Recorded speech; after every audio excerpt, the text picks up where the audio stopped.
Good morning बच्चों, मैं doctor Manisha Sharma, Bhagwati TT college Gangapur city. तो बच्चों, आज मैं आपको जो विषय सब्जेक्ट पढ़ा रही हूँ, ट्रीटिंग एंड इंक्लूसिव स्कूल, जो सब्जेक्ट मैं आपको पढ़ा रही हूँ। कल मैंने आपको इसके बारे में समझाया था कि मीनिंग ऑफ इंक्लूसिव एजुकेशन, ठीक है ना। तो कल मैंने आपको समावेशी शिक्षा का अर्थ समझाया था।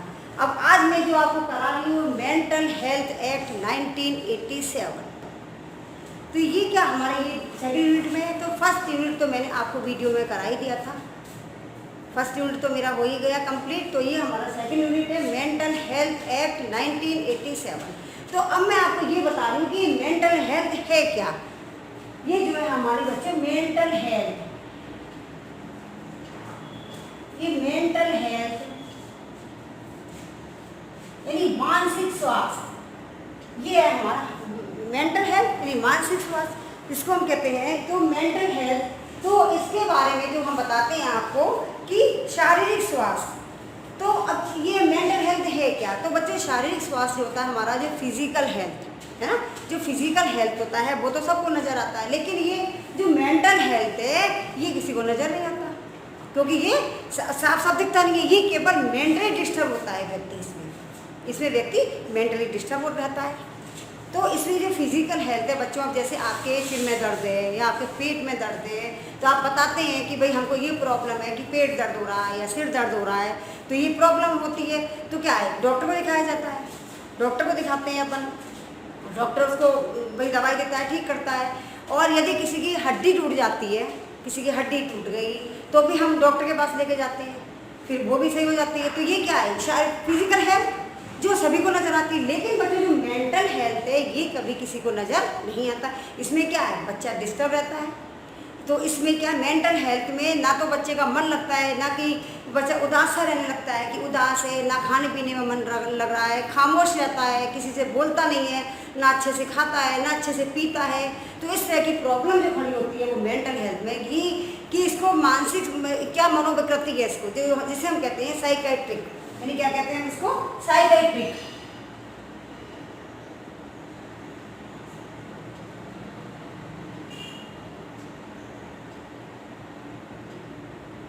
ये होती है हमारी साइकेट्रिक। ये एक ऐसी बीमारी है बच्चों जो किसी को मतलब जो पता नहीं चलती, जिसमें क्या है बच्चे बीमार रहते हैं। इसमें ये साइकेट्रिक जो है इसको हम कहते हैं मनोविकृति। तो इसमें क्या है, बच्चा धीरे धीरे उदास है, किसी से बोल नहीं रहा है, हर समय खामोश रहता है, चुपचाप रहता है।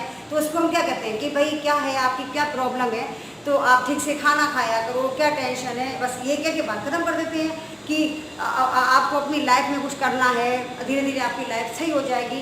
तो लेकिन इससे कोई फर्क नहीं पड़ता। इसमें क्या है, एक डॉक्टर को दिखाने की आवश्यकता है। लेकिन क्या है, लोग इसमें यदि किसी को साइकेट्रिक हो जाता है तो लोग क्या है, डॉक्टर को दिखाने के लिए भी डरते हैं। लोग अपने बच्चे को डॉक्टर के पास में लेके जाते हैं, ये सोचते हैं कि कहीं हमारा बच्चा कोई पागल थोड़ी है, कि कोई बाहर वाले क्या कहेंगे, अरे ये तो साइकोलॉजिस्ट के पास ले गए, इसको साइकोलॉजिस्ट के पास ले गए कि हमारा बच्चा पागल है क्या। तो लोग क्या जाने में डरते हैं, लोग किसी मनोचिकित्सक के पास जाने में भी डरते हैं कि हम इसको हम दिखाएंगे तो क्या अंदर अंदर घर में रहता है, तो बच्चा इस तरह से क्या और ज़्यादा डिस्टर्ब हो जाता है।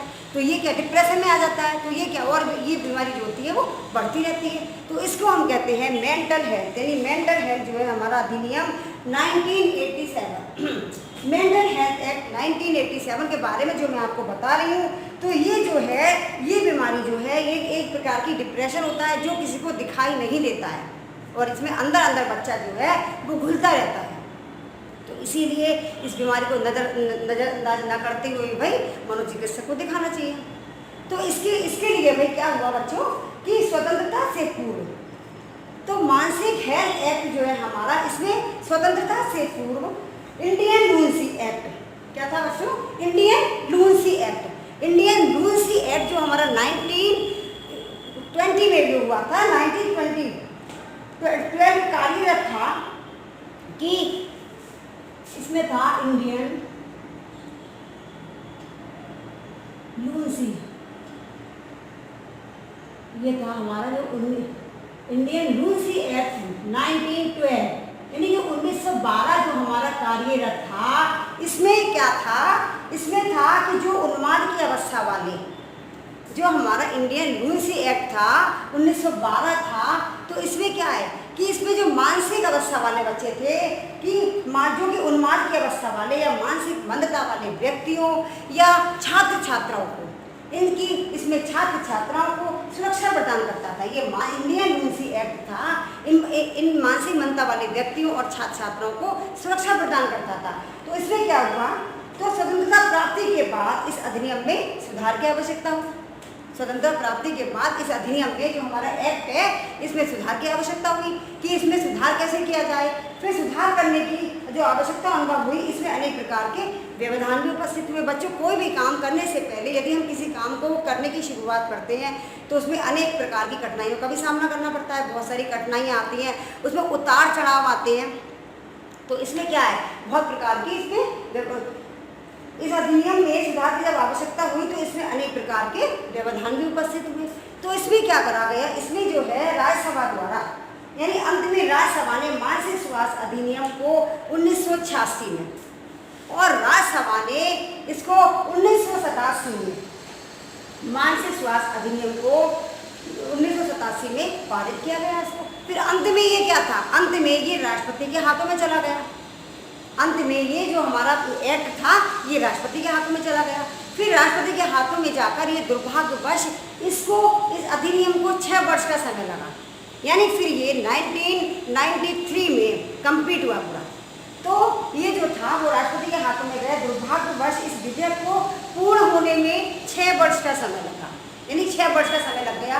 फिर सन 1993 अप्रैल में मानसिक स्वास्थ्य अधिनियम 1987 पूर्णतः क्रियान्वित हो गया, है ना।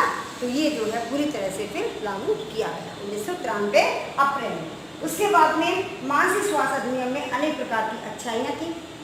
मानसिक स्वास्थ्य अधिनियम जो बनाया गया, हमारा मेंटल हेल्थ एक्ट जो बनाया गया, इसमें अनेक प्रकार की अच्छाइयाँ थी, लेकिन कुछ विद्वानों के द्वारा इसमें अनेक प्रकार की आलोचनाएँ भी की गई कि इसमें ये गलत है, कि ये सही है।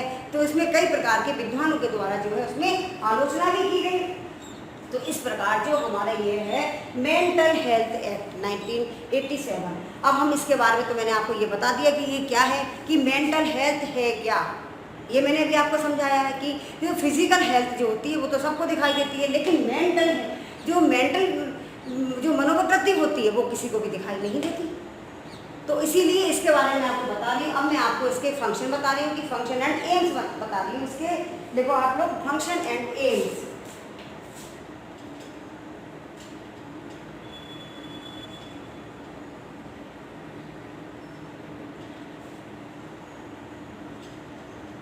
फंक्शन एंड एम्स ऑफ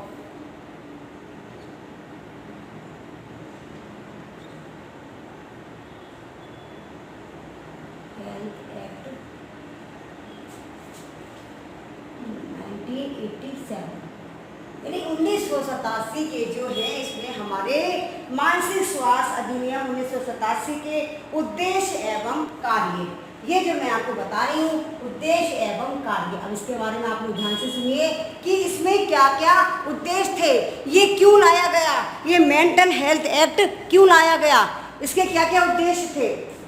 तो बच्चों, इसमें क्या था, मानसिक स्वास्थ्य अधिनियम का प्रमुख उद्देश्य था मानसिक मंदता और अक्षमता से ग्रसित, यानी मानसिक मंदता, जो मानसिक मंद बच्चे हैं, मानसिक मंदता और अक्षमता से ग्रसित बालक बालिकाओं को, छात्र छात्राओं को, इस प्रकार के व्यक्तियों को इनकी देखभाल करना तथा मानसिक स्वस्थता की ओर ले जाना ही इस अधिनियम का प्रमुख उद्देश्य था, जो मैं आपको बता रही हूँ कि इसके फंक्शन एंड एम्स क्या है, यानी इसके मेंटल हेल्थ एक्ट के उद्देश्य और कार्य क्या है। तो इसका मेन उद्देश्य यही था कि मानसिक मंदता वाले व्यक्ति जो हैं उनमें सुधार किस तरह से किया जाए, उनकी सुधार, उन्हें स्वच्छता की ओर ले जाना था। तो इसीलिए इसमें निम्नलिखित उद्देश्यपूर्ण गतिविधियों एवं योजनाओं को रखा गया कि क्या करना है।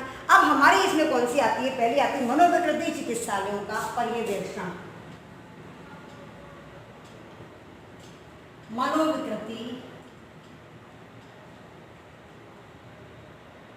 चिकित्सालयों का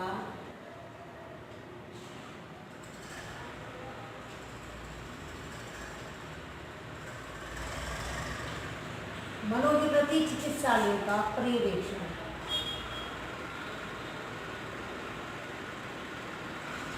सुपरविजन।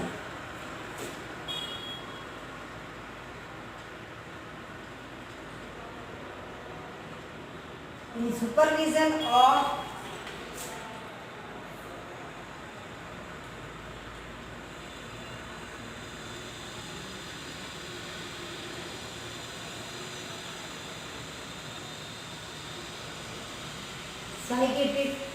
Psychiatric hospitals.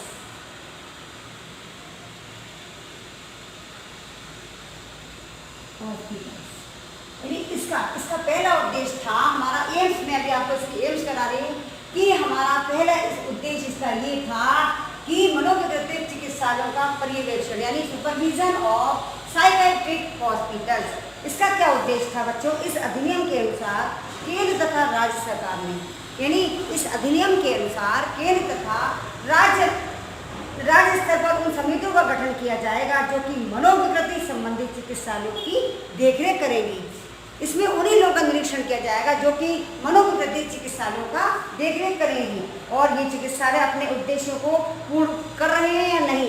उनका ये उद्देश्य था देखना कि ये जो मनोविकृति चिकित्सालयों में जो मनोचिकित्सक हैं वो इस चिकित्सालय को अपने उद्देश्यों को इसके अपने चिकित्सालय में वो अपने इन उद्देश्यों को पूर्ण कर रहे हैं या नहीं। यदि नहीं कर रहे हैं तो ना की स्थिति में इन चिकित्सालयों की समस्या का समाधान किया जाएगा।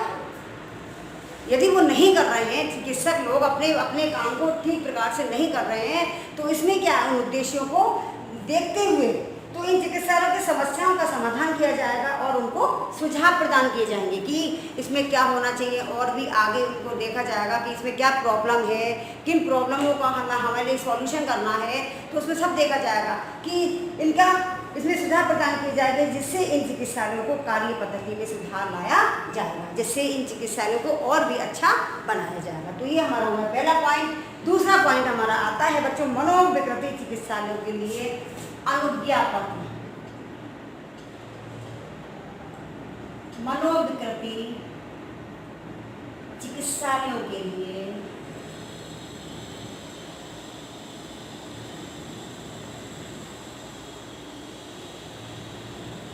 मनोविकृति चिकित्सालयों के लिए अनुज्ञा पत्र।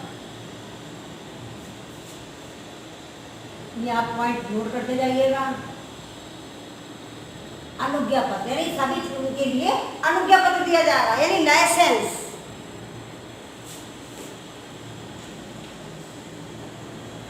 यानी लाइसेंस ऑफ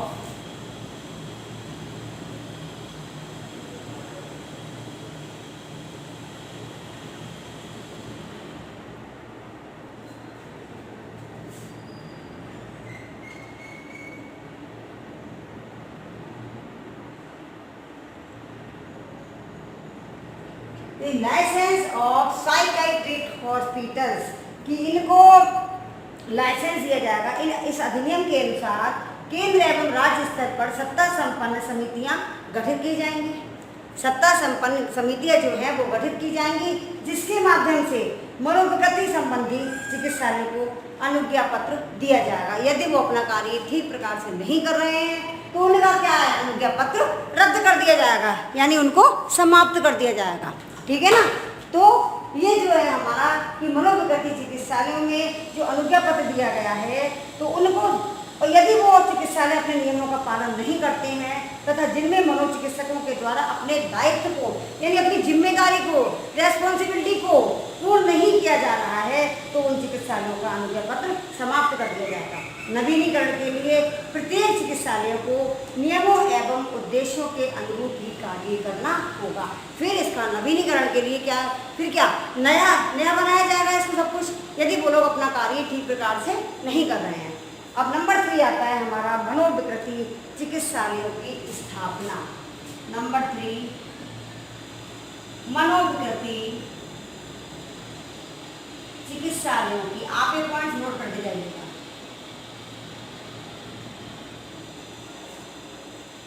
चिकित्सालयों की स्थापना।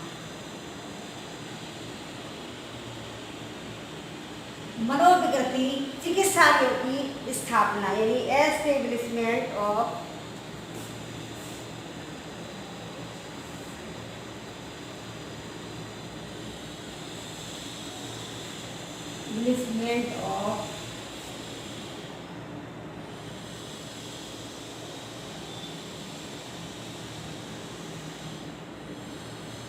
Psychiatric hospitals.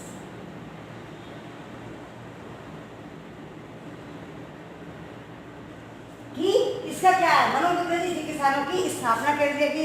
इस अधिनियम का प्रमुख उद्देश्य उन मनोविकृति संबंधी चिकित्सालयों एवं सेवा गृहों की स्थापना करना है जो कि मानसिक रोगियों के लिए रखे गए हैं, जो कि मानसिक मनोविकृति संबंधी रोगियों के बारे में ध्यान रख सके और उनकी आवश्यकताओं की पूर्ति कर सके। इसलिए इन चिकित्सालयों की स्थापना की जाएगी जिससे वो उनका ध्यान रख सकें अच्छी तरह से। और यदि उनका ध्यान वो नहीं रख सकते हैं, इन अस्पतालों के माध्यम से उन छात्र छात्राओं की मानसिक विकृति में सुधार होगा, जो कि वो विद्यालय में मानसिक विकृति का जब सुधार हो जाएगा फिर वो अपनी पढ़ाई करना स्टार्ट कर देंगे। यानी मनोविकृति के कारण शिक्षा प्राप्त जो नहीं कर पा रहे हैं, जब वो ठीक हो जाएंगे, जब वो उनका मनोविकृति चिकित्सालयों में जब उनको एडमिट करा के उनको ठीक किया जाएगा, इसलिए इन चिकित्सालयों की स्थापना की गई कि जिससे वो ठीक होकर अपनी अच्छी तरह से पढ़ाई कर सकें। यानी जो शिक्षा प्राप्त नहीं कर पा रहे हैं, इस प्रकार के लोग जो है मनोविकृति छात्र छात्रा हैं। ठीक है ना। अब हमारा अगला आता है मानसिक बीमार व्यक्तियों की देखभाल।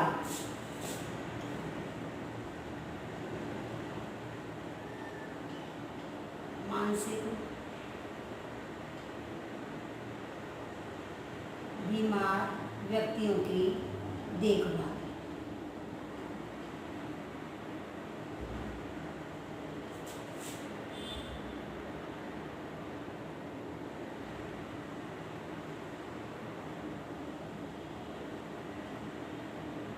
मानसिक बीमार व्यक्तियों की देखभाल यानी work with care of mentally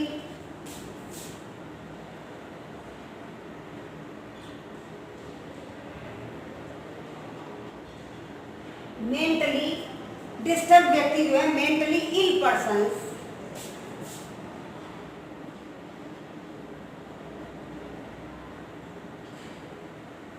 यानी मानसिक मंद व्यक्तियों की देखभाल, care of mentally ill persons. इस अधिनियम का प्रमुख उद्देश्य उन बीमार व्यक्तियों को चिकित्सालयों तक पहुंचाना है कि इस प्रकार के जो बीमार व्यक्ति हैं उन्हें चिकित्सालयों तक कैसे पहुंचाया जाए, इसकी व्यवस्था की जाए भाई कि इनको चिकित्सालय तक कैसे लेके जाना है। उन्हें चिकित्सालयों तक पहुंचाना था जो अपनी देखभाल खुद नहीं कर सकते, यानी जो इंसान मानसिक मंद व्यक्ति जो है अपनी देखभाल खुद नहीं कर सकते, तो क्या है उनको चिकित्सालयों में पहुंचाना है और खुद नहीं कर सकते उनको चिकित्सालय में पहुंचाना, और तथा आपको और दूसरों को जो हानि पहुंचाते हैं, यानी जिनकी प्रॉब्लम की वजह से उनके घर वाले भी परेशान हैं और वो खुद भी परेशान हैं, यानी दूसरों को भी उनकी वजह से हानि हो रही है। तो इसलिए इन लोगों के लिए क्या है, हॉस्पिटल में एडमिट करना कि जिससे वहाँ पे डॉक्टर्स लोग जो है उनकी अच्छी तरह से देखभाल कर सके। इसलिए मानसिक बीमार व्यक्तियों की देखभाल ठीक से होनी चाहिए कि इस प्रकार के रोगियों को इन चिकित्सालयों में पूर्ण सुविधाएं प्राप्त हों। इस तथ्य को भी इस अधिनियम के अनुसार ही सुनिश्चित किया गया है। ठीक है ना। अब हमारा अगला पॉइंट आता है बच्चों, समाज की सुरक्षा। अब अगला पॉइंट आता है हमारा इसमें समाज की सुरक्षा।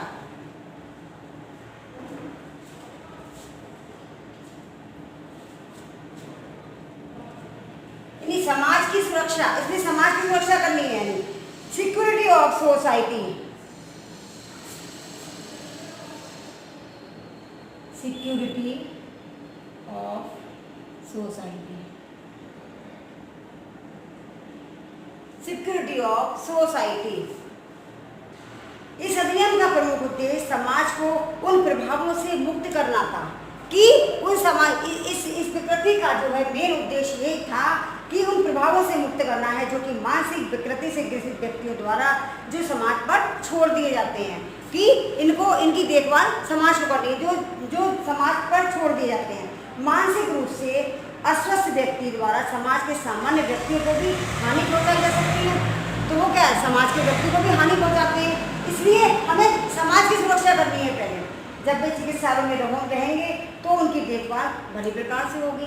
यदि वो व्यक्ति समाज में रह रहे हैं तो वो क्या है, समाज को भी हानि पहुंचानी है। तो इसलिए समाज की सुरक्षा भी इस मेंटल हेल्थ एक्ट में समाज की सुरक्षा को देखते हुए भी इस अधिनियम में ये इसकी व्यवस्था की गई कि जिससे समाज में किसी व्यक्ति को किसी प्रकार की कोई परेशानी का सामना ना करना पड़े। और इसी इन व्यक्तियों को जो है हमारे मेंटल हेल्थ वाले जो मनोविकृति जो रोगी हैं उनके लिए क्या है, उन्हें हॉस्पिटल में एडमिट कराना है कि जिससे वे किसी को हानि न पहुंचा सके। जब वे चिकित्सालय में रहेंगे तो उनकी देखभाल जो है भली प्रकार हो सकेगी। इससे समाज में किसी भी व्यक्ति को कोई हानि नहीं होगी और वो हानि नहीं पहुंचाएंगे। जब वे स्वस्थ हो जाएंगे तो वो समाज की मुख्य धारा से स्वयं भी जुड़ जाएंगे। जब वो ठीक होके आ जाएंगे वहाँ से तो वो समाज की मुख्य धारा से स्वयं भी जुड़ जाएंगे। इसीलिए इस प्रकार का PR समाज एवं मानसिक मंद व्यक्ति क्या है, दोनों के हित में होगा। समाज का भी हित में रहेगा, इसमें क्या है, समाज का भी हित होगा और मानसिक मंद व्यक्ति है इसका भी हित होगा, दोनों का ही हित होगा इसमें। अब हमारा अगला पॉइंट आता है मनोविकृति चिकित्सालयों में प्रवेश। नंबर 6, मनोविकृति चिकित्सालयों में प्रवेश। अब इसमें चिकित्सालयों में प्रवेश कैसे कराया जाएगा इन लोगों के लिए, भाई मानसिक रोगी के लिए मनोविकृति चिकित्सालयों में प्रवेश, यानी इनका इसमें एडमिशन कराना जिससे वो किसी प्रकार की किसी को कोई हानि न पहुंचा सके। एडमिशन इन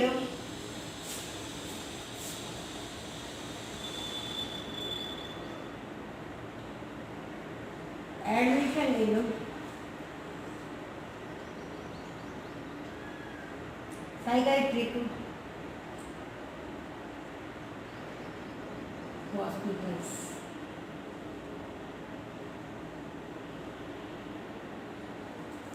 इनका क्या है, इसमें इनका क्या है, प्रवेश दिलाना है कि एडमिशन इन साइकियाट्रिक हॉस्पिटल्स। तो मनोविकृति चिकित्सालयों में इस अधिनियम के अनुसार इन चिकित्सालयों में प्रवेश की प्रक्रिया भी बच्चों सरल होगी कि इसमें इन लोगों के लिए भली भांति प्रवेश मिल जाए। तो इसके लिए क्या है भाई, फॉर्म वगैरह जमा करा जाता है इनका एडमिशन कराने के लिए, जैसे स्कूलों में एडमिशन कराने के लिए फॉर्म वगैरह जमा करा जाता है। इसीलिए इन चिकित्सालयों में भी एडमिट करने के लिए इनको क्या है, फॉर्म वगैरह भरना पड़ता है कि इनकी प्रक्रिया भी सरल होगी। स्वयंसेवी संस्थाओं द्वारा जो भी मानसिक रूप से अस्वस्थ व्यक्ति हैं, यानी स्वयंसेवी संस्थाओं के द्वारा इन व्यक्तियों को देखा जाएगा कि कौन कौन से रोगी अस्वस्थ हैं। तो अस्वस्थ रोगियों के लिए इन चिकित्सालयों तक इन्हें पहुंचाया जाएगा या किसी अभिभावक तथा व्यक्ति द्वारा भी चिकित्सालय में, किसी अभिभावक या व्यक्ति के द्वारा भी इन चिकित्सालयों में तक पहुँचाया जाएगा।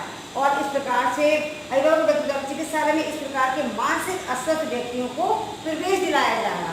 जो मानसिक रूप से अस्वस्थ व्यक्ति हैं उसमें इनको क्या है, प्रवेश दिलाया जाएगा कि भाई इनको हमें एडमिट करना है जिससे वो अपनी उनकी स्थिति में सुधार हो सके।